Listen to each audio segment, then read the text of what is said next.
Okay, so it is 6. So it's time to get started. So welcome. Tonight is going to be interesting to see if I can successfully make something that resembles art using fountain pen inks, which I've only ever seen. I've never tried myself. So you're going to experience this with me for the first time. I'm to the level I'm going to be opening the little palette on the stream because I had it for watercolor stuff and I never ended up using it. So let's get into it and kind of see where we end up going. Howdy, Olive Octopus. Yes, let's make art. So just to kind of start out, this is the little palette thing I was talking about that I'm going to, sorry for the sound, do that first so the crinkly plastic will not be bothering us. So what I'm going to be painting is, as part of the St. Jude fundraiser that a lot of the stationery people were doing, Olive Octopus Ink at one of the donation levels had this cool paper testing like coloring book and some extra samples, and that's what I'm going to be doing. So in here, this is all sorts of different fountain pen friendly papers. And let me see if my desk cam, it wasn't focusing earlier, tech issues being fun. So we'll see if it'll focus on these. So you've got like Tomoe River 52, Tomoe River 68. Yeah, so that is not focusing well. So I'm just going to go back to this one here. We've got Soleast, which is a 65, Slight White, Kin Kakudan, Light Force. So a variety of papers. And then also a couple of extra, this one is B7 Natural. And I believe this is the paper that comes in the Dominant Industries books.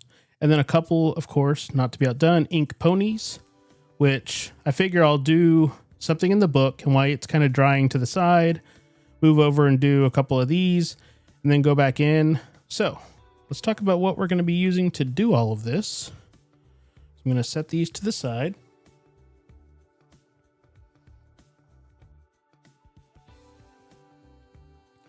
Okay, so I've got my palette. This is going to be for blotting. And what I'm going to be using to do the actual painting is I have two different water brushes. And these are the Pentel version. And I think they're different tip sizes or different shapes. Didn't really look that closely, but we're just going to go with it. And apparently this one has ink on it. So that is now on my finger. So, I've already made my first mess. So we'll call that a win, I guess. And then in terms of inks, I have a whole bunch sitting out here. I figured I have 10 different little ink wells in this dish. And the Lamy Crystal has 10 inks, but I think I'm going to kind of cater the inks. I have my Lamy Crystals, my four Amarillo inks, and then this cool little bottle that fountain pen friend Bailey sent, along with something that's the Schrodinger, which is the tiny 5 ml colorless bottle, which I'm not going to be able to put a pen in there, but I thought it'd be perfect for putting in a stirring rod to get a few drops of ink. So, yeah, I figured there's going to be a mess. Howdy, Ann. Good to see you. Hopefully your drive to Dallas was good there for the pen show. Okay, and so what I'll do is let's pick one of these out of the book that looks the best place to start. I don't necessarily want to start on the first page. I want to look at the images. Okay, that one looks like let's go with that one. I like the kind of design. And then what I had here to clip this over is just a traveler's clip, and I'm going to slide it to the side.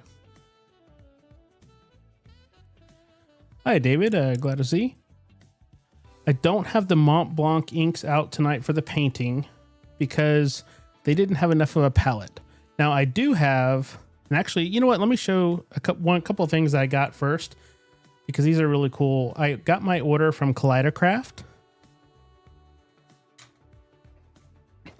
And this might be one of my favorite things that I've had so far of any of this fountain pen stuff because it's not a pen, but it's a custom made pen block that Jacqueline from Kaleidocraft made me a magnetic YouTube nameplate that kind of goes on there. And I just think that's amazing. This will hold 18 pins. And I was very excited, probably more than I should be, to get this. So much that since it's still supporting St. Jude, I actually ordered a second one that'll be gray. And then I'll have another nameplate to go on it. One, just because this holds 18 pins. And as you can see, it is full. And I have other pins sitting around the desk. But I just thought that was really neat. And then some other little things that came with that. Like this is just a little waffle fidget toy, which is great. I bought the dog nose clicker nose booper. And there's a couple other little things that are spread around. I got my wife the Macron pen holder as well. So lots of cool stuff. So I have a link here. I'll throw it in the chat if I can copy and paste correctly during the stream. And go check out the Kaleidocraft stuff. And, you know, if you get it now, it's still, I think, till the end of the month, a portion of the proceeds is going to go to St. Jude. So that's always a good cause. And Lisa, Olive Octopus, if you want to throw your link in as well, Lisa did the this book. So it's a level. So if you have interest in doing one of these, you could donate to St. Jude and possibly end up getting a cool paper/art sample book. So let's get back to the painting here. Hello, Rahul and Beth and David and Anne and Lisa and anybody else. If you haven't said on the chat, hello to you as well. Okay, so starting with this, let's go with I'm going to go with this purplish ink. We'll go with the light teal. Go with the green. And I'm going to go with the pink. I'm going to start with 4. Try and keep it, well, I guess 6, because there's 6 slots. I'll leave black out because go with the other light blue. And go with the brown. We'll just set these others off to the side. So what I'm going to do to get the ink out of these is just use some of these glass dip rods. And this is something I've learned from watching the Olive Octopus streams. We'll see if this goes as easy as she makes it look. I'm not going to hold my breath. I have a feeling I'm going to create new ways to make a mess with doing this, but I'm not going to learn unless you try. So all you're really going to do is just kind of dip that in there, kind of like you're about to do a swatch. I don't know how much of this to put, so I'm going to get like 3 drops. I can always add more. Maybe I'll do 4. And then, of course, my little container that I got to set these dirty ones in is underneath the clean ones. There we go. Okay, so we got the blue.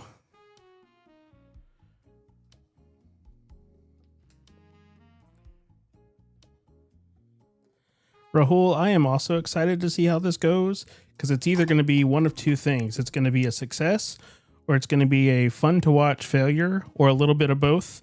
So, you know, I appreciate you all coming along for the journey because, you know, I really wanted it to be a true first time. That's why I didn't even open the package. I thought about, oh, should I do a dry run and test? And I was like, why bother? If I mess up, it's better. It's something more interesting to watch. So that's my theory. So we'll stick with that. We get the purplish one here. These are the Lamy Crystal inks, Rahul. I now own the entire set of 10. So I got all these out and I've been using them a lot. I have them in a lot of pins.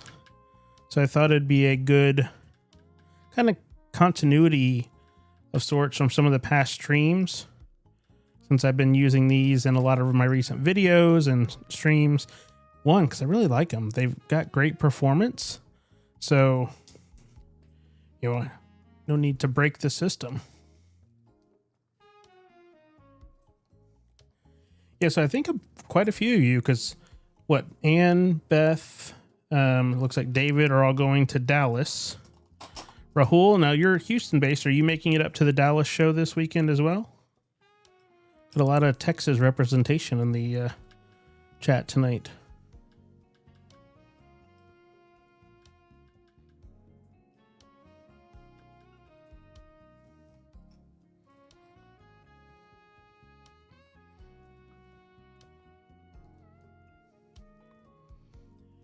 And for Olive Octopus so far, how easy you make this look, it seems to be tracking that way. So so far so good.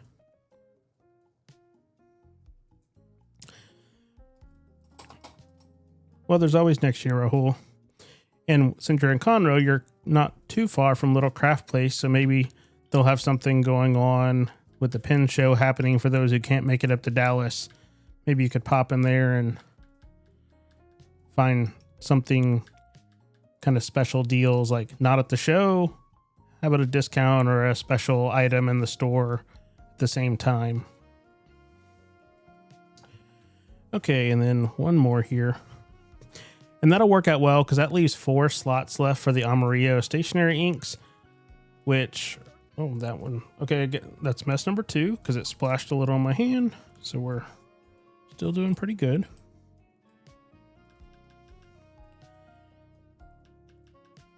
Now this pink is one of the few that I've not put in a pin yet. This is the most recent one. I think this was possibly the last. We had all of them, and I need to edit my swatch card from the video. What I thought was the barrel or burl was actually the ruby. I had those reversed, so we had to end up the next weekend going back and buying the barrel, so that way I had all of them. Okay, so we've got our palette. Let's get this clear out of the way to give a little bit more room. And just to try and, once again, limit mess, got a nice sheet of A4 Rhodia because I don't really use it to write on anymore, but I thought it would be a great desk mat to go underneath this. So if I make a mess, I at least have one more layer. So now in terms of these water brushes, so this one looks like a flat and this one looks like a round. Lisa, do you think would you suggest using a round one to start out for someone who's brand new at this, or using the more flat tip? I'm assuming round, and I think that's what I've seen in person as you've done demonstrations and whatnot.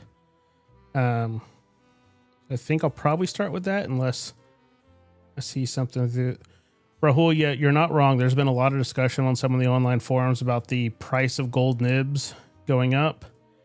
And this last weekend, I went down to Huntsville and I actually came home with 2 Newton Prospectors, one of which had a gold nib on it, and I got a steal of a deal, essentially. And it had an 18 karat gold extra fine nib on it that, finding out and talking to Sean, I got for well below what it would cost to get a new one. So very happy about that. And that was also another nib to go for the extra fine nib video. So, okay, here goes nothing. Let me make sure. And this is the Aeroful paper that we're going to be starting with for this design. Yeah, round. Okay. So, and I can already tell, I know this is the pink ink, and the rest of them, I can't really tell what it is. So we're just going to grab one and see what kind of trouble we can get into here.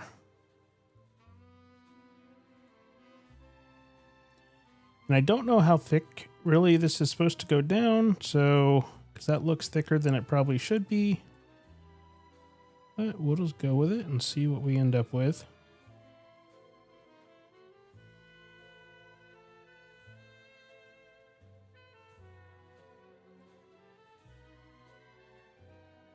And I don't feel like I've pushed any of the water out of the water brush yet. Now, of course, there's going to be a little bit on the kind of tip to start, but this is going to be an interesting, because that first thing looks like it's way too much ink. And I think, if I remember correctly from watching the expert, I can just do a slight dabbing. There we go. Oh, look at that. Cool little design there. So we'll stick with that. So then I can add a little bit more on this one.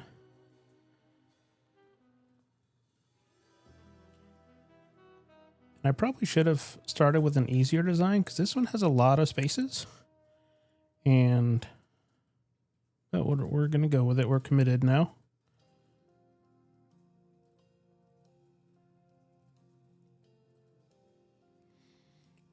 So for those of you who are in Dallas, what is your planned first strike when the show opens? What is the first table? Ann and Beth and David, where are each of you headed first? What is your one thing that you're like, this? If I can only get one thing, this is going to be it for the Dallas show.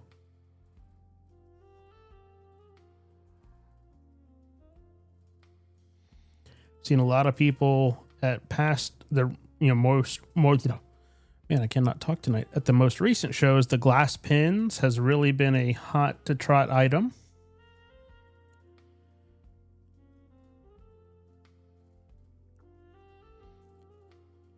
And Rahul, going back to your comment about the gold nibs, Sailor is starting to put out some pins with steel nibs. So I think there's going to be a lot more companies looking at steel nibs because honestly, a well-tuned steel nib, in many ways, unless you're doing a lot of flex. I mean, I have quite a few gold nibs and I have quite a few steel nibs, and there's some of the steel nibs I prefer using over some of the gold nibs. So I know it's going to be different for everybody and how you write and what you write. But, Franklin Christoph, very cool.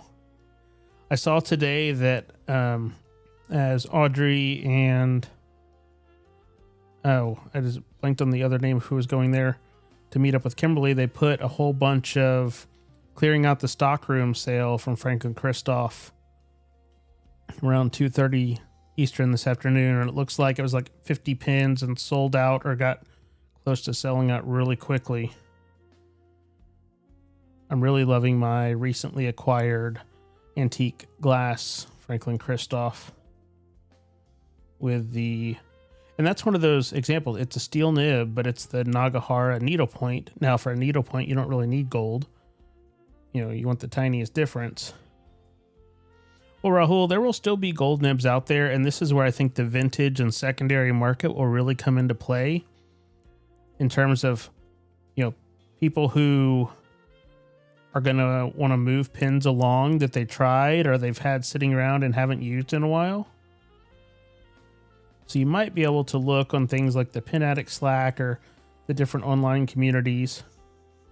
Yeah, Daryl D Squared Arts is going to be there. So if you haven't seen his pins in person, definitely go check out that table because he does the hand sculpted.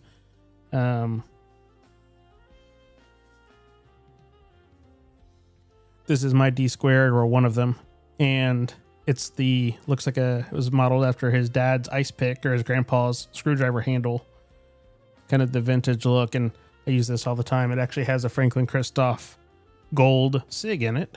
So speaking of gold nibs, but with the flexibility of being able to change out nibs between the Bach or the Yovo and whatnot, that's why I'm really enjoying the maker pin kind of era that I'm in now, being able to just swap nibs in. Like I had a couple of nibs arrive from Kirk Spear the other day, a needlepoint and a tetanus. And in a video that we'll release Saturday morning for a Matthew Martin pin. So, okay, I'm done with the pink. So I think if I've watched Lisa correctly, I just kind of squirt water out and then do this on the paper towel. And a side note, what this little tray is, in case you're curious, if you've ever bought an Asvine pin, this is the top of an Asvine case that I just kind of cut off, and I used it for the to hold the paper towel so it doesn't bleed through. Because I did learn that when I started with watercolor, that the paper towel gets you pretty close, but stuff will easily go right through. So I don't remember which ink I did next, and I didn't really put them in some semblance of an order, so we're going to go with this one and see what we get here. Do this outer. Oh, so the purple. Okay.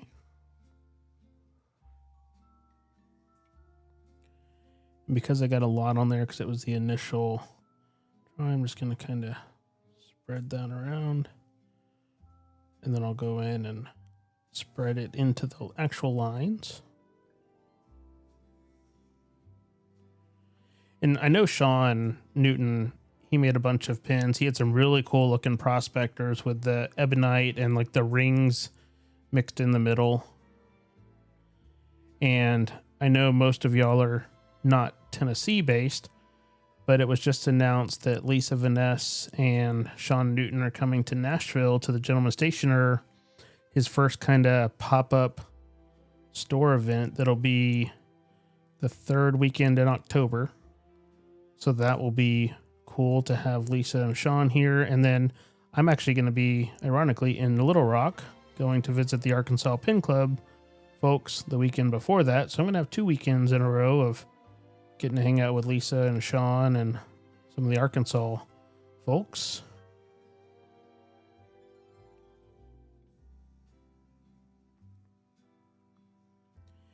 And once I finish with this one, I'll show the...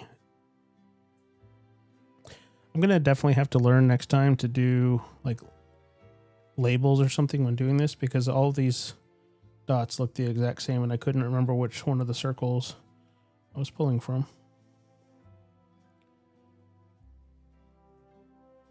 But speaking of D Squared Arts, one of the prospectors is out of one of the first striped materials that Daryl did, according to Sean.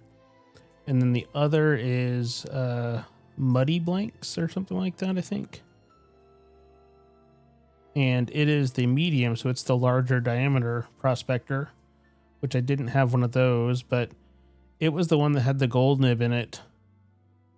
And I figure since I was able to work a deal to get both of them for a insanely good price, that if I didn't end up loving the larger model, once I get a chance to actually write with it, could always catch and release and just put the regular medium nib on that one and let it find a new home. Wrote with it some yesterday and I don't love it yet. I don't hate it. So it's going to need a little bit more time of being put to use before I can make that decision. But I definitely love the 18 karat extra fine. That writes wonderfully, and it also has an ebonite feed on it, so it has great flow.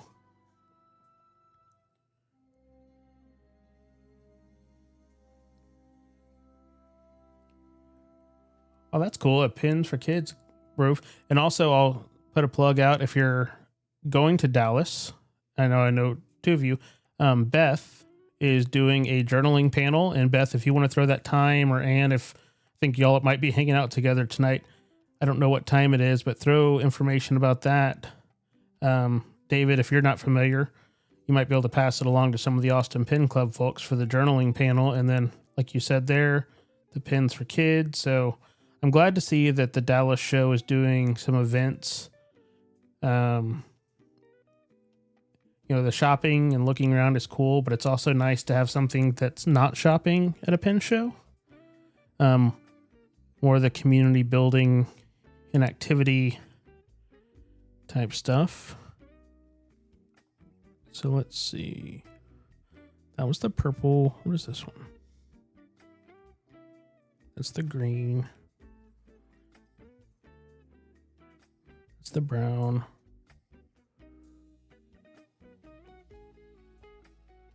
That's the other. So that means this one must be the teal. Yep. Okay.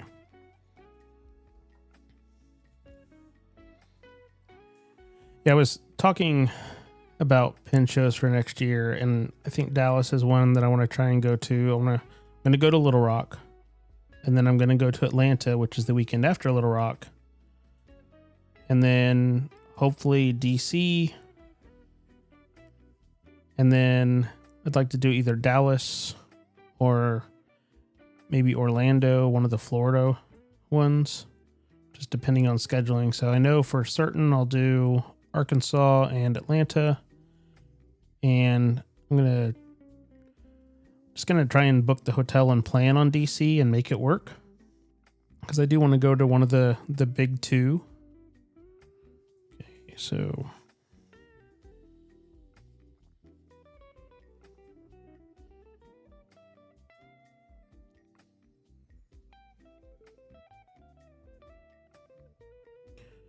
So I've learned so far that I'm using way too much water, so I don't know if it's just this particular water brush is putting out a ton of water, but compared to when I tried this with actual watercolor paints, this seems to be putting out, and this is the wider of the tips. I think the finer tip might be in my watercolor stuff. So next time I try this, I'm definitely going to want to try the finer tip for this kind of detailed, because I'm going outside of the lines, but hey, for our first attempt so far, this doesn't look that half bad. David, there was some decent Mont Blanc. There wasn't a ton at Arkansas this year. So you never know. Depending on what vendors are going to be there, you know.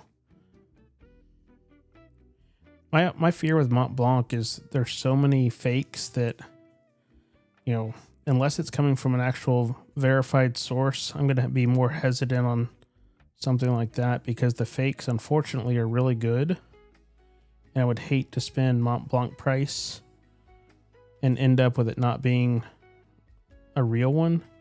And I don't know enough to be able to identify, and a lot of the identifying marks kind of require you to look more inside. So hopefully you find something there.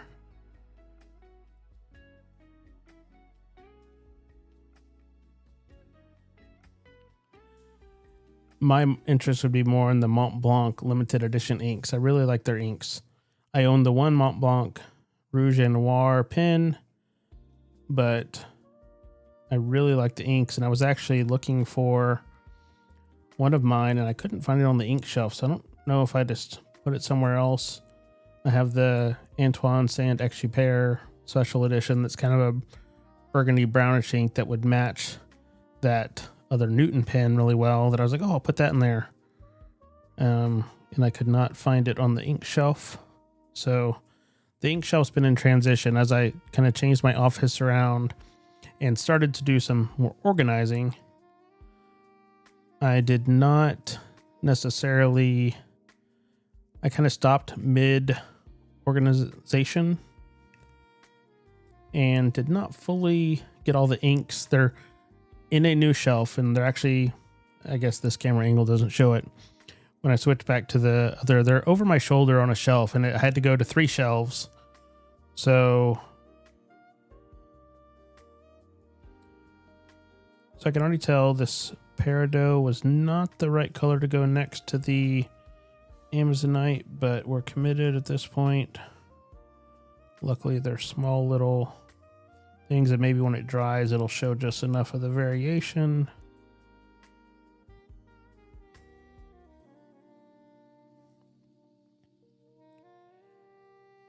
And Lisa, I have a much more appreciation now after watching all your streams of this. Takes a whole different level of mental to do the streaming part and the painting part simultaneously, because I'm trying to look up and make sure I'm seeing chat if it comes in and doing this and trying not to make a mess. So definitely have a much greater appreciation for painting live with a streaming audience. It's a different type of thinking, at least for me.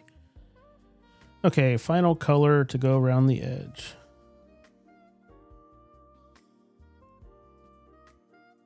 Oh wow, 30. That sounds like a cool collection.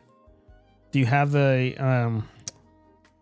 one that if I was gonna, the one Mont Blanc that I'd like to own one day is a new old stock 1980 149 with an extra fine nib. Just to have one from the year I was born with an extra fine nib, just to, I don't know, that seems like a good limiting factor to have to find such a unique pen.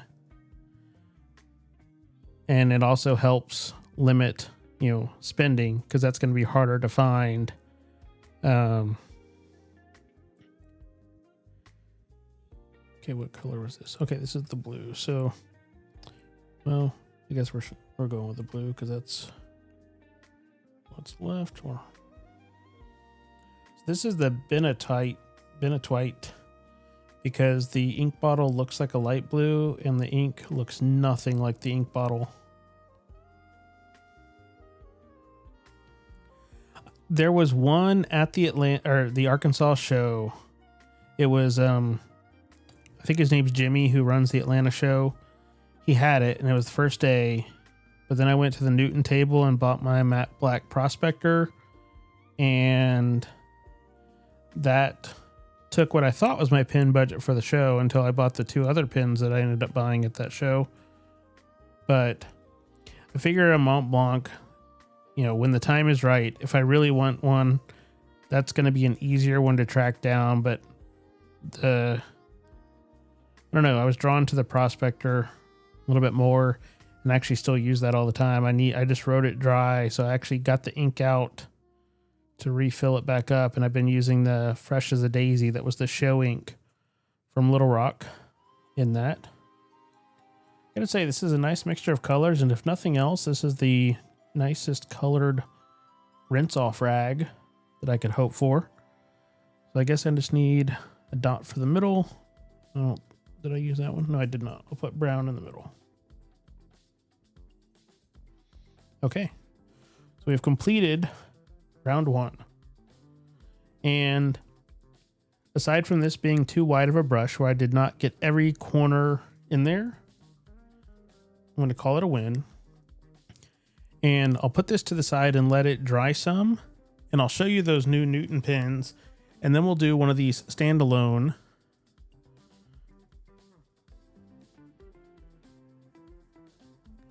We'll do the sea turtle. Because sea turtle. Okay, so Newton pens.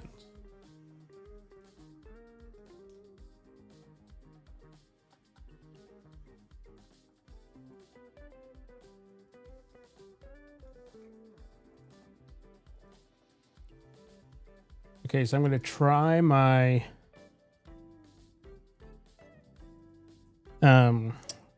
side camera again and see if it cooperates. Maybe it'll focus for up close.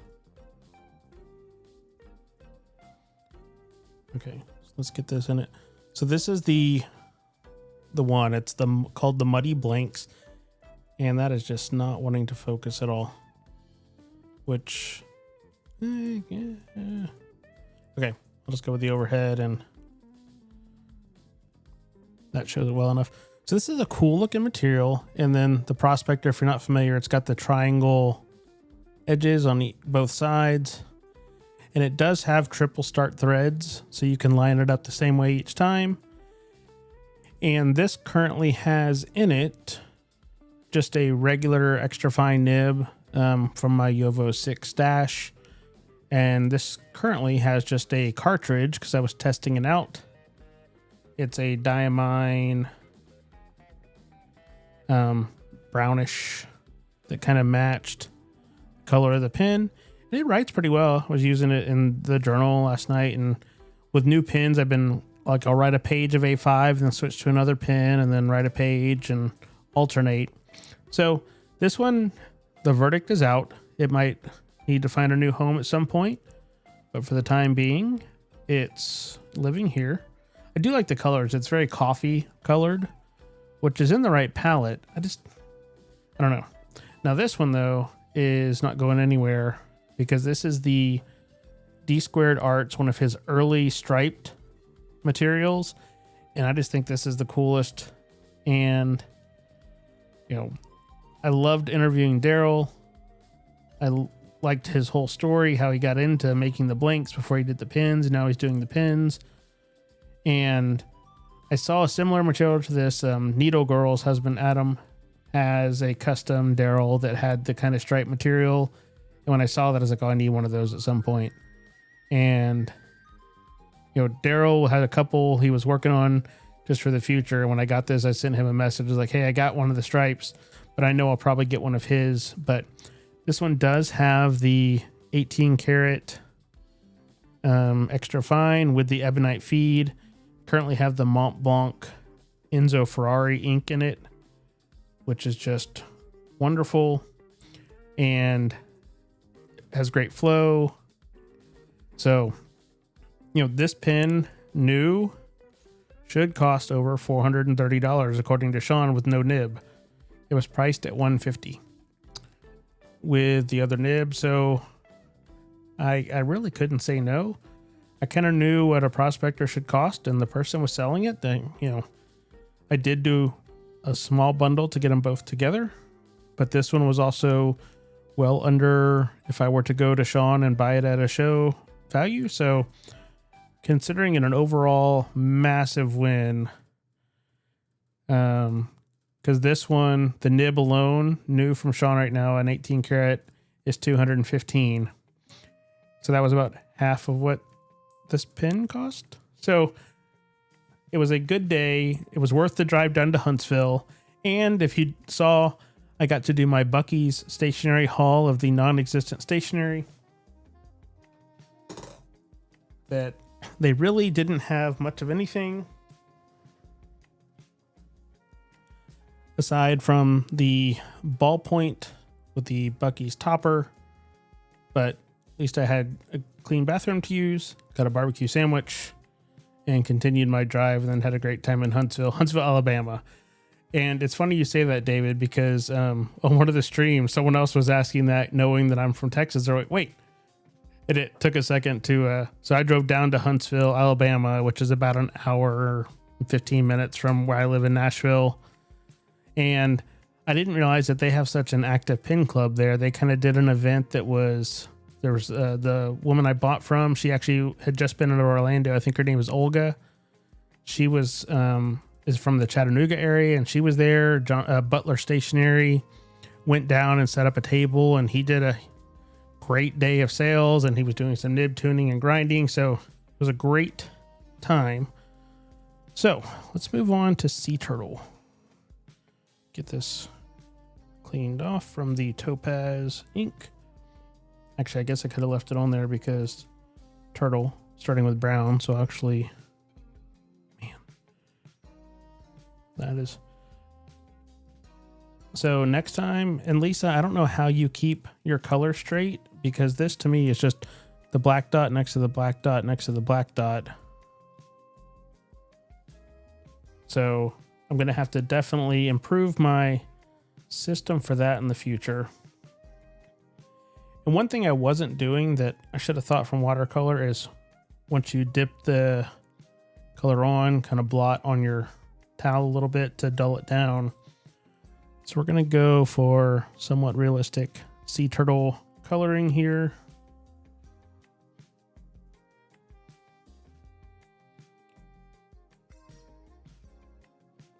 And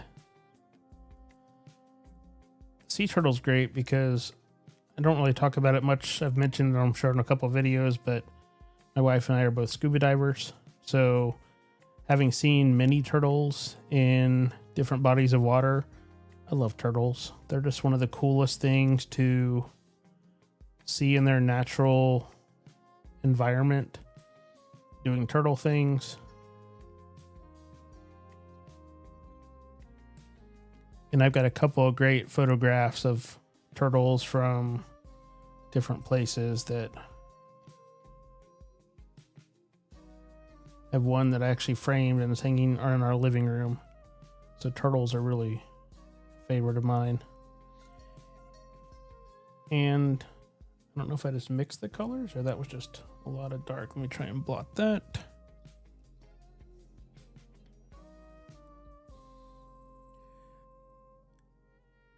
It is a very Beetlejuice pen, and and that's kind of why I went with the purple ink in it. That was going through my mind of Beetlejuice, and the color on this one is actually a gray stripe. Now Adam's is purple, so I think in my brain I was thinking, oh, it's a striped pen, so it needs a purple ink, because the first one I saw that really made me like that material was purple.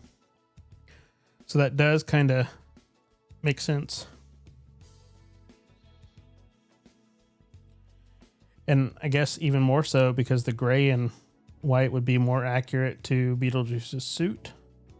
So, okay, so I remember this one over here should be the green.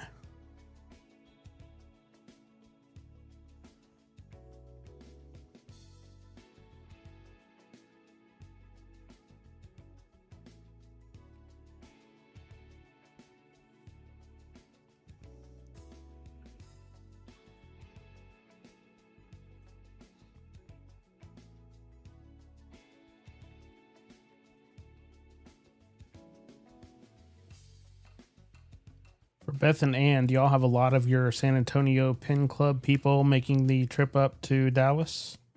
Seems like y'all's Pin Club is really taking off and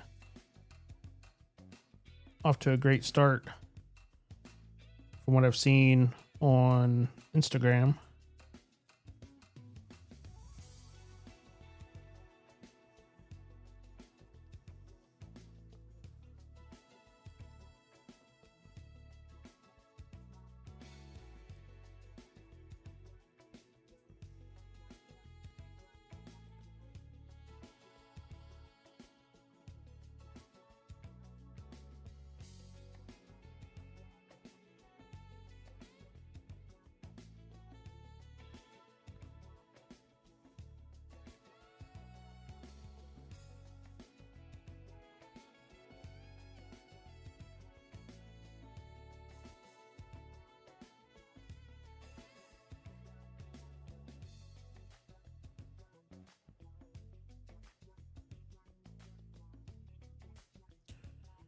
Well, this turtle's just going to be a little bit of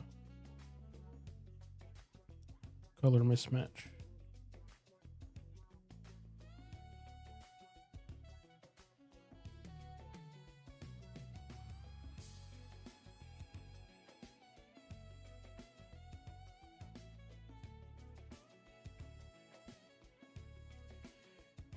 Now, David, with you having so many Mont Blanc, is Mont Blanc ink also a common one for you, or do you collect their inks as well, or are you more just the pin side as you've built that 30 pin collection?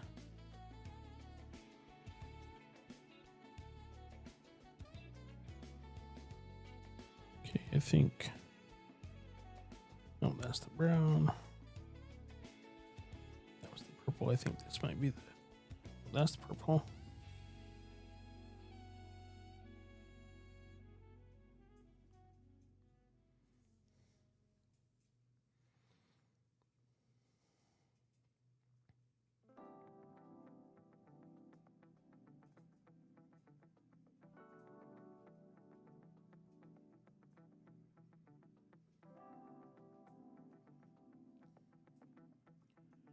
One thing I do plan to do when I go to Little Rock in a couple of weeks is I want to go see the show hotel, because I think that's going to be a huge upgrade for that show, because the hotel this last year, it was a hotel, but it was,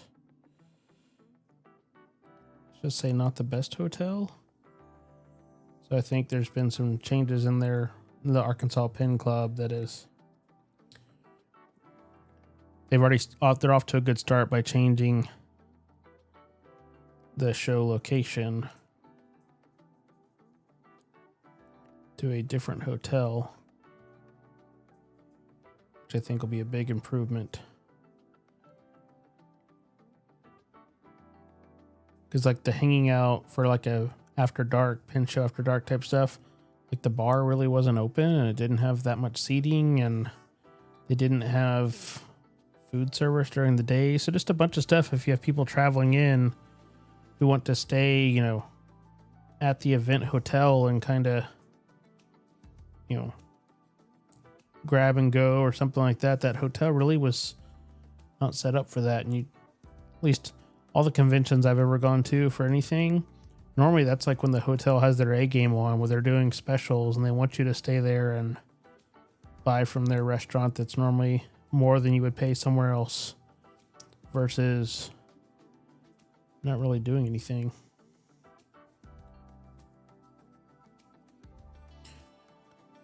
I need to get some Quink just to use for my one vintage pen that I have left. I have Waterman, the light blue for that, and then I also have Pelikan 4001 in the blue that I'll use. I've never actually owned any Quink.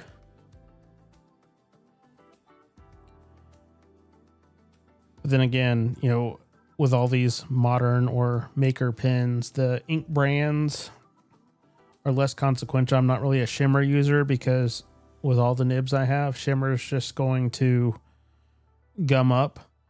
Like the tetanus nib I just got, and I'm actually going to show this because I think it's hilarious from Kirk.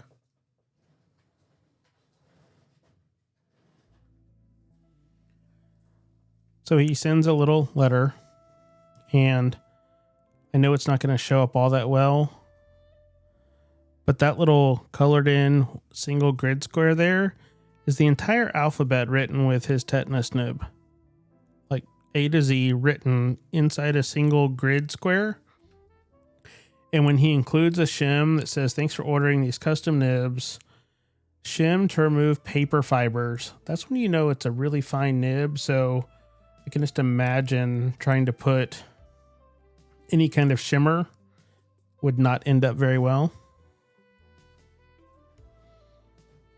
But writing with them, great. The tetanus and the needlepoint of his, I'm really enjoying both. And then thanks to Anne, Matthew Chin will be grinding a ultra extra fine and a needlepoint at Dallas.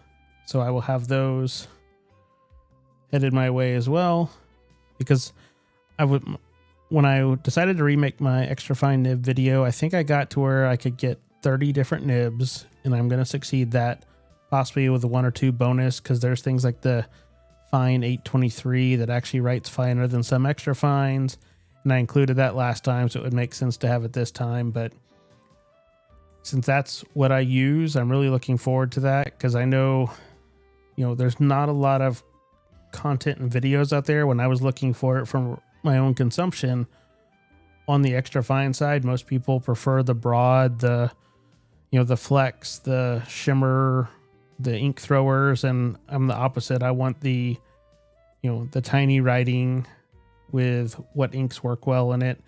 And the only thing I'm not going to really be able to control in that video is I'm not going to put the same ink in all 30 pins. So that'll be the one variable, but I might re-ink a bunch where they're in like the same line, like using just Mont Blanc inks or just the Lamy crystals to kind of have that bit of variety. So I'm going to actually add, because of Turtle, the Wondrous Red, or where is it? It's the teal waistband. The Amarillo Stationery Toasty Joggers is kind of a brownish yellow. Well, and David, when I got into pins at first, I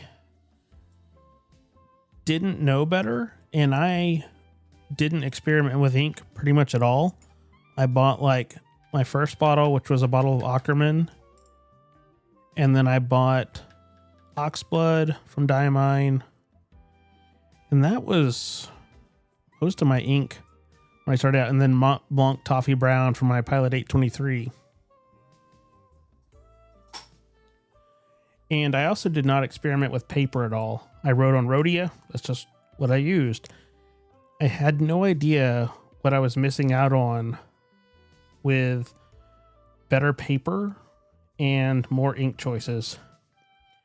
And, when I kind of got back into the hobby, that was a big eye-opener of, man, you can spend not much and really change your writing just by the paper you're using. And now, I would almost much rather get new papers than new pens or inks, because they can really change. And luckily, with the Gentleman Stationer being so close, he's all about papers as well. So it's great to go in there and just find new stuff to try, or than just, having other pen club people who are close, like Olive Octopus. She also is a proprietor of paper, has all the different papers, and paper is almost its own study of how it performs, how it writes. She does a lot of the art, so her view on paper is going to be different than mine for tiny writing. So it's neat to just see the differences in how that works in terms of catering it to your need. I think that was the green. Yeah,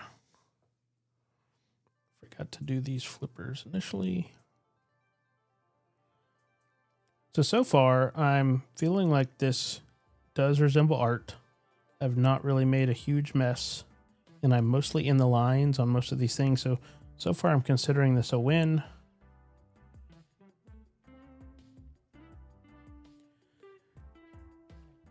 yes, some people do put 12, and some people also buy a plotter to have a 6-paper ink swatching book. I don't know who that would be, but I'm glad that people like that exist because it's just fun. Now, I'm not going to go to the level of GHP, who had like 35 different papers. That's more than I can commit to in terms of ink swatching, because then you get to decision paralysis of I have 35 options. No, I don't even want to play that game. I'd much rather have like 5 or 6 that I can easily obtain, use, and enjoy, versus knowing every paper. That's when I can rely on other people doing videos or content, or trying things out to do that other legwork. And then if I see something cool, then hey, can I get a sheet of that to try? Like, I do like the Canopus so far from the couple little sample sheets that I've been gifted. So that's one that I'd like to get the actual A5 notebook to actually be able to put that to use, or better if and when they release it in loose leaf that I can just punch. That would be my preferred option, and hopefully that'll come before too long. Okay, so what's left is the outside of this. So we'll go with whatever this one is, which is the blue.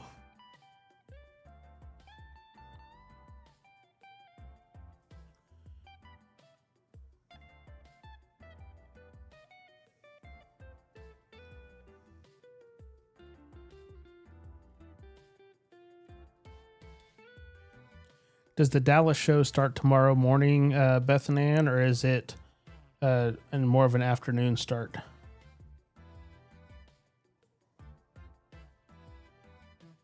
Because it's just a Friday, Saturday show, right? It's not a 3-day?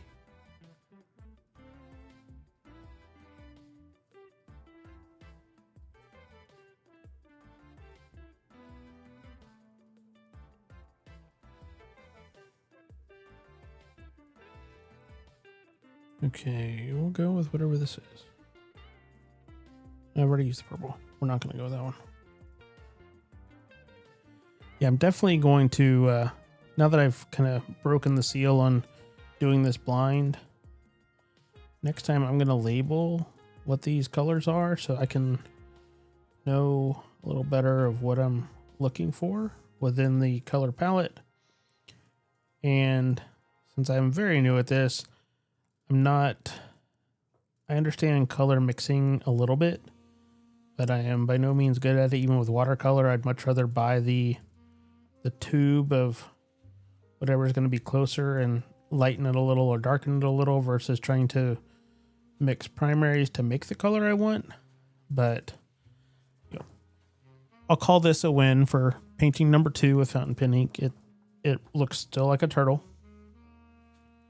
So far, so good.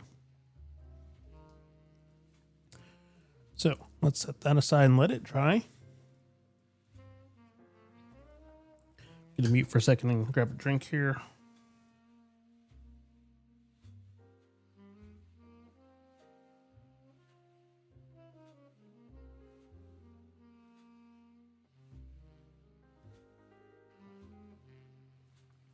Thanks for stopping in for what you're able to, David, and have a good show. Hopefully you find the Mont Blanc you're looking for, and maybe you'll run into Ann or Beth there. It's always good for communal pen people to meet each other.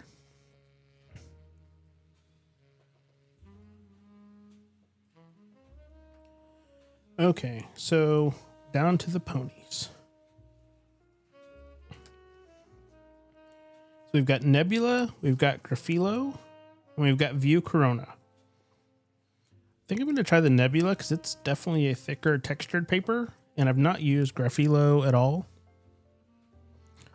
So I want to learn that paper. I have an extra little cheat sheet that kind of came tucked in this to play with some. So let's see. In terms of what color this horse is going to be, do I want it to look like a horse or do I want it to look like an 80s horse and just go crazy with colors? Actually, I'm going to put in these other Amarillo inks and try and mainly use those four. So we've got the yellow, got a nice bubble in this one. This Urn Kicks, this kind of orangish red, is, I've had this in a pen since the day I got this bottle, and I really love the color, which I find odd because it's not a color I ever would have bought in the past and used. You know, my color palette is more muted browns, blacks, grays, and for some reason that color, I just love it. We got the Toasty Joggers, which we already put in. Got the blue suntan. Oh, that is a long vendor day, 10 to 7. And speaking of vendors, Anna, if you follow Well Appointed Desk, she just did her own version of the cheap pen for a week kind of quasi challenge that I did for the YouTube video. So she just wrote about that, or she talked about it on her podcast. I don't think she's written the aftermath result, but that was cool to see someone else in the community kind of taking that and running with it and doing their own version, where you're only using like a Platinum Preppy or a Pilot Kakuno for a week, going back to kind of the basics. Or she took it a little different. She filled up some cartridges so her colors matched her journals that she was already using. Okay, so this is the one I did, teal waistband. So I liked her changing up to fit her criterion because it's fun. And for me, I'd never really used the Kakuno or the Preppy. I jumped in a little bit deeper when I got my first pen, which I found a Waterman that had a gold nib in a drawer. I don't know its provenance of how it made it to my house. It was one of those pens that came from family, you know, downsizing the house you grew up in type thing. So I find that, turns out my college roommate and his wife, who I introduced them when we all lived in Nashville, they had become pen people. So I went to Vanessa shortly thereafter, and I bought my first Sailor, because why start simple when you can just go for the end game? That was my theory. I've not listened to that one yet, Lisa. I listened to the live recording of Pen Addict today, and I listened to Anna's episode she released today, but I haven't listened to that, so I'll have to go do that. It's on the list to listen to tomorrow while working. Okay, so I think this was the Toasty Joggers. Yeah, so we'll do...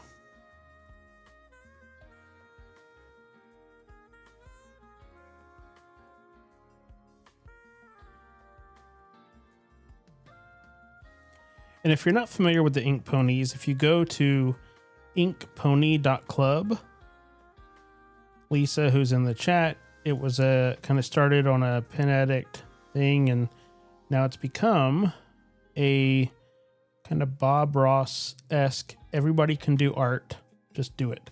There's no wrong way to paint a pony. And she will send you some of these images that she, created the image and sends them on different fountain pen friendly papers for this reason. Now, the first one I did, and I got it out somewhere, I brought it, and I don't know where I put it. I've done one of these before, but I did it with watercolor when I got watercolor stuff. And it didn't turn out half bad, and there's a picture of it on the Ink Pony website. But after you paint one of these, you can send the photo in, and it gets added to the site. So that's neat, just as another fun, kind of quirky thing in the pen community, but it's not wrong,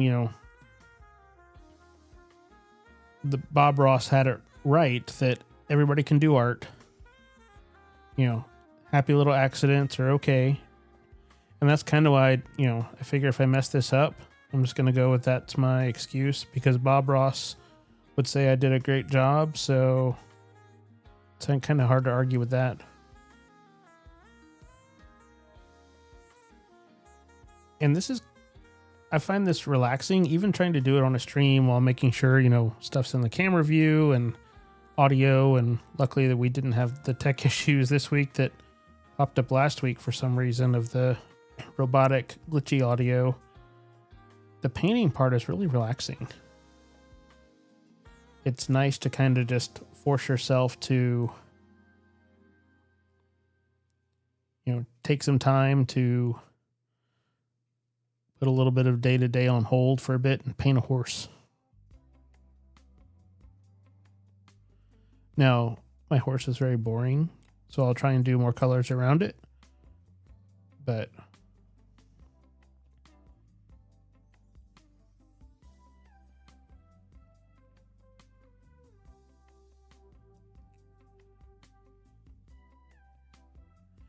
I've got 2 other horse sheets, so I don't think I'll have time to do another one tonight. But now that I've kind of broken the seal on doing the fountain pen inks, I have the Dominant Industry book that has been sitting on the shelf long enough that, you know, attempting to do one of those, and that might have to be a different stream, like on a weekend day, because I know in watching Lisa do those. This is actually fountain pen friendly paper, Rahul. This is a sheet of Nebula. And, you know, with it being fountain pen ink, some of these are, and, you know, Lisa might be able to expand more in the chat of what all paper she's printed these on, but they're all fountain pen friendly papers. And the premise is to use your inks that you already own to kind of paint on them, because the fountain pen papers are pretty resilient to ink, and they all have their different properties of how inks show and whatnot.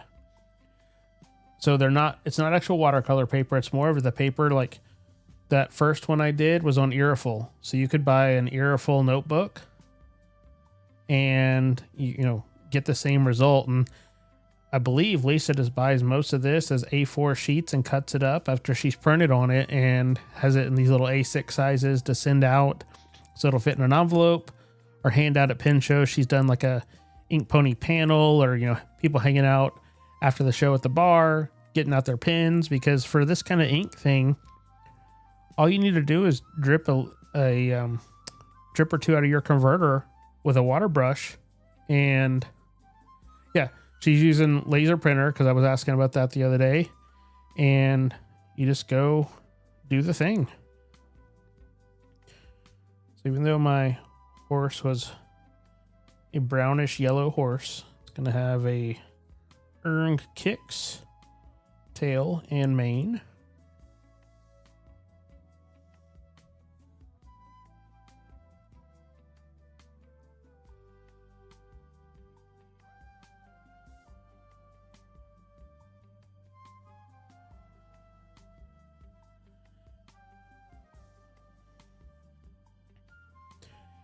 And like I was saying earlier, having Gentleman Stationer close, he has a lot of the good papers in A4, like the Japanese reams, which is what, probably 50 to 100 sheets, not a 500 sheet ream.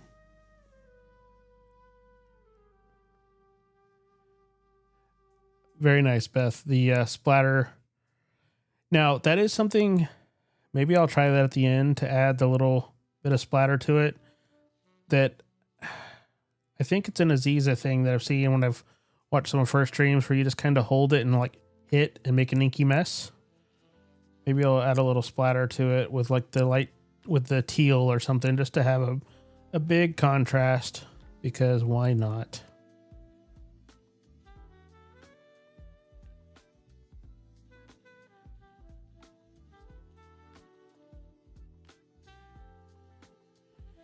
I mean, some of it's the hard part, because I think, oh, it's a horse. It needs to look realistic, and trying to get better about letting go of that and just do whatever. But slow process, at least for me. Okay, so now let's do a background. So some of these have started to dry out. This one still has a big drop, so we're going to go with, okay.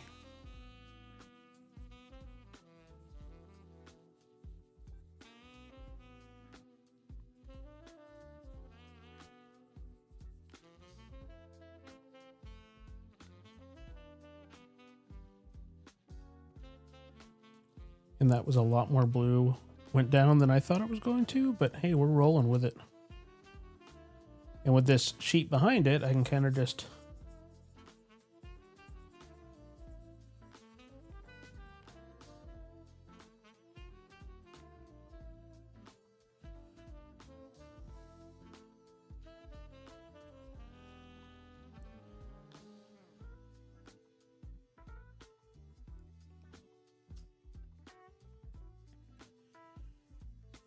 So lessons I've learned for next time is find my finer tip water brush, because some of these little intricate designs in that book are going to be much easier with more control on the tip.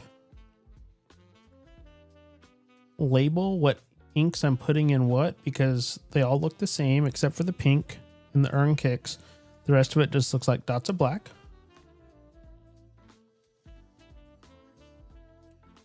Other than that, I think this has gone as well as it could so far. There's no ink, and I know I'm cursing myself by saying this, there's no ink on the desk mat. And of course, I'm sure the next thing that'll happen is a bunch of ink on the desk mat.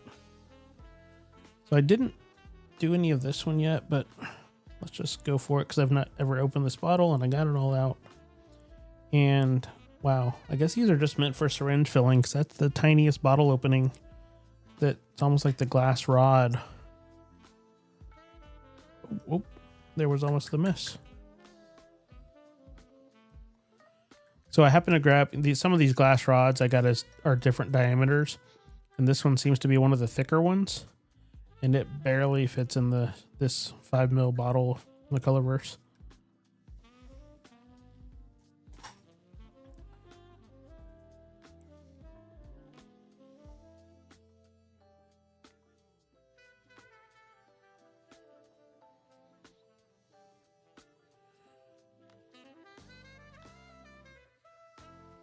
Oh, I like that color.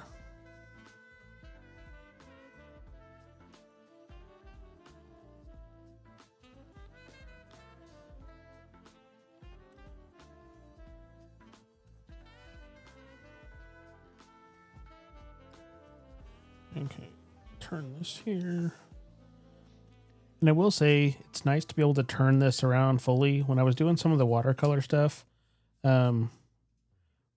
when my wife and I went on vacation to Jamaica in April, I like the beach, but I'm not one who can sit at the beach. So I took watercolor stuff, and while she was at the beach, I was kind of there some, and then like at the chair right off the beach, teaching myself how to watercolor paint. And so that was a win-win. And it was, okay, I need a little bit more of this.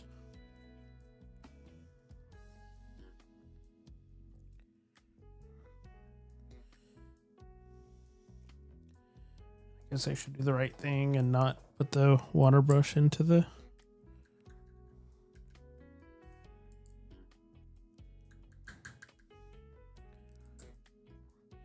This bottle's so small that the glass rod barely gets any of the ink on it.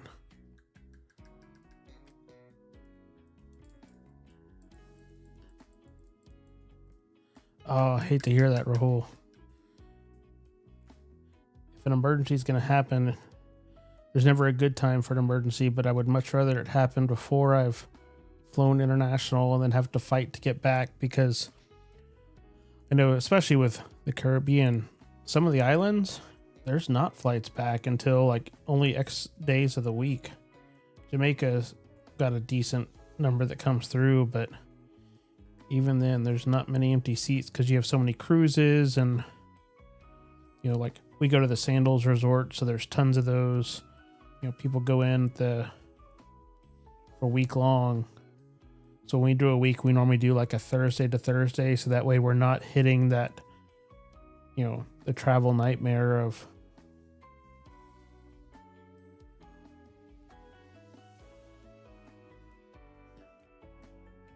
but I'll have to dig out those the watercolor things. I really got into it for a bit there, and when I came back from vacation, then I kind of got more back into video mode, and I haven't really painted watercolor much, so maybe this will be the impetus as well to kind of drag some of that stuff back out and do some more of the watercolor because I did enjoy it, and I got one of the books to kind of learn how to do some of the techniques and whatnot, and I like doing the book stuff, but when I actually just went out and did it and just tried to do my own drawing and whatnot, that was actually more fun. So it's good to learn the skills, but it's also, you know, once again, Bob Ross would say, just go for it. Put your happy little tree wherever and see how it ends up. Okay. So this will have to get washed off later. But let's gather the 3 and take a look at what has been created.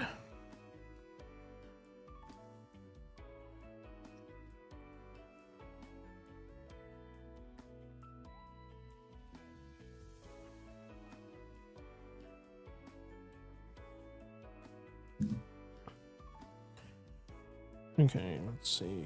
I guess this is probably dry enough to take my sheet off. Okay, so in summary, the first one, which actually doesn't look terrible. Now, there's a lot of white spots from where this brush is just too, with my skill set and a wider brush, I did not get the little bits. So Rahul is saying the live died. Or is anybody else seeing that? Or is that a single user? Can I still see it on my... Okay, you're back. Okay. Everything from what I can see on the screen says everything is still healthy. So I just wanted to check. So this was the first one. This is on Irreful 75 GSM. And aside from needing a finer tip and not really paying attention to what color was which when I put it on the palette, that didn't turn out half bad for the literal first thing I've done with a fountain pen. And on Irreful paper, that's one that this design might look different because Irreful, if you're not familiar with it, some inks show different properties on Irreful than they might on other papers. So using those same inks again on one of these other drawings would be a neat experiment to see if they dry the same. And then we've got the second one, and this was on, which paper is this? The B7 Natural, which I believe from what Lisa said is what's in the Dominant Industry books.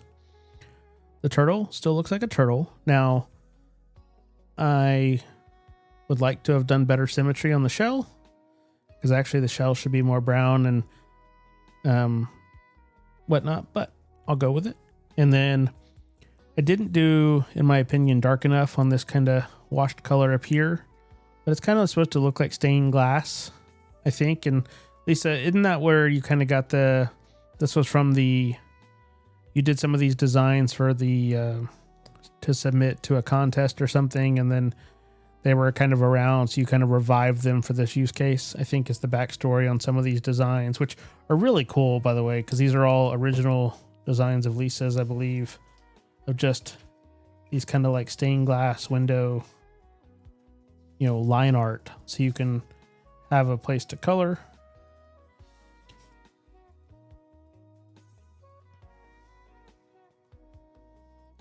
Okay, so it's a little bit brighter white, but same overall make. And you can see here, even though that kind of went through a little, it didn't get onto the next sheet. So that's where these fountain pen papers, most of them are going to be pretty resilient to this type of art. And then this book is cool because then you can go around on the back side and just use these for writing of all of the samples. Because the way it's done, you've got, this is the paper test coloring side, and then this is the paper testing plain side, so you can do the writing. So very cool book. So definitely go check out for the last few days of the St. Jude campaign, 1, to help the kids, and 2, to be able to pick up one of these, because I think that's a score. And then my second ever ink pony to have been painted. It doesn't look terrible. I didn't do the hooves because I didn't do a black or dark ink, so I left those white as a artistic choice in my limited version of art. But I do like that Amazonite. I have that in my posting nib, and I was using that last night as well, and I love that color. It looks good on white paper. It looks good on cream paper, like in my Laconic, my plotter for my desk plotter for working. It just looks so great. So overall, I'm going to consider this a win. I think this is a success. I will be more adventuresome next time, and I have some lessons learned of how to make it better next time, of labeling what inks I have where. Let me switch over to this here. So labeling what inks I have where, so I know what is what. That'll help a little bit. Finding the finer tip water brush. Kind of planning it a little bit better, since this one I wanted to be a little off the cuff.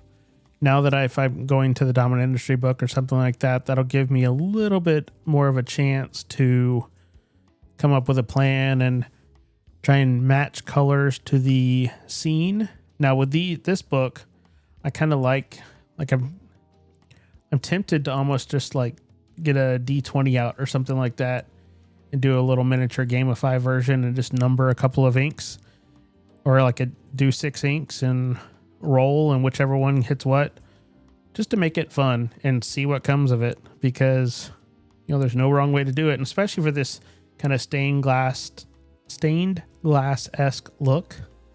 That would be a cool way to just choose random inks, or do a poll or something like that and just let the chat decide what color I'm doing what in. Find one where I can kind of almost add in some like color by number-esque things, and like this one here would be a cool design because it's got the kind of poinsettia-ish looking flowers and then the crosshatch, so that would be a cool one to do, just kind of randomly selected inks. This one, there's with these different flowers, of course you want the flower to look like a flower to some extent, but also introducing chaos is never a bad thing, because who doesn't want a dramatic filter on whatever picture? We've all seen Instagram. We've all seen social media. Filters are the way. So, and I just realized I was just talking about like the one here. Forgot that I had switched over to just the prompter. Like this one here would be a good one to crowdsource from the chat what color I should use for what. So I'm very pleased. I think this turned out well. I appreciate, the chat following along, and, it's nice to have the resident expert in Olive Octopus Ink who does this on Twitch multiple times a week. And that's where I've pretty much learned this, from watching and being able to replicate it to a beginner standard. I'm considering it a win. So I don't know what I'll be doing for the stream next week, but I will come up. It'll probably be either more painting like this, unless I have something new. I do have the video coming out Saturday for this, which is, for channel members, they've already seen it, but this is a Matthew Martin OG1 in all peak. And since that video, I've swapped the nib out on this to the Kirk Spear Nibwolf needlepoint. You can see the Nibwolf. Actually, that shows it really well from that camera. Go figure. So this has the needlepoint from Kirk on it, which is wonderful to write with. I look forward to getting the new nibs from Matthew when Anne is able to get them ground, assuming that works out at Dallas this weekend. Yeah, rolling for initiative would be an interesting version of this. Maybe do a poll in advance of what colors, and then use those for the following. And then once I get into the Dominant Industry book, I'm going to have to consult with Lisa and just kind of, I've seen enough there, but that's a lot more involved. So there might be certain pages in there that would be better to start off for someone new to, be a little bit more, you have that fear of with a new journal, you don't want to mess it up. I don't want to mess up that book, but I also don't want it to sit there and not get used. So I'm going to have to find the entry page just to make the mess on.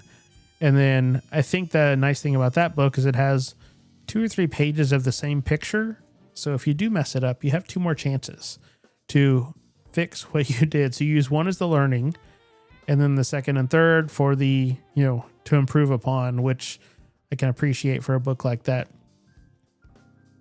And I can't get to that easy. It's still in the box. It's that little cardboard box over the shoulder over there with my watercolor stuff on top of it and some pen boxes. So I'll leave that for the future, but thanks for hanging out tonight. I know, especially for Beth and Ann being at the hotel in Dallas, ready for your pen show tomorrow. Hopefully you have a great show. And I know David was on earlier in case he watches the end. Have a great Dallas show. Go check out Daryl's table, D Squared Arts. Go visit the Happiness Handmade table. Danielle Kinsfodder, met her at Arkansas, and a lot of the journal stickers I've started using, which one that got me to start using stickers in a journal, which that's something I never thought I would do. So definitely check those out. If you're at Dallas, go visit or go sign up if you're able to still for Beth's journaling workshop.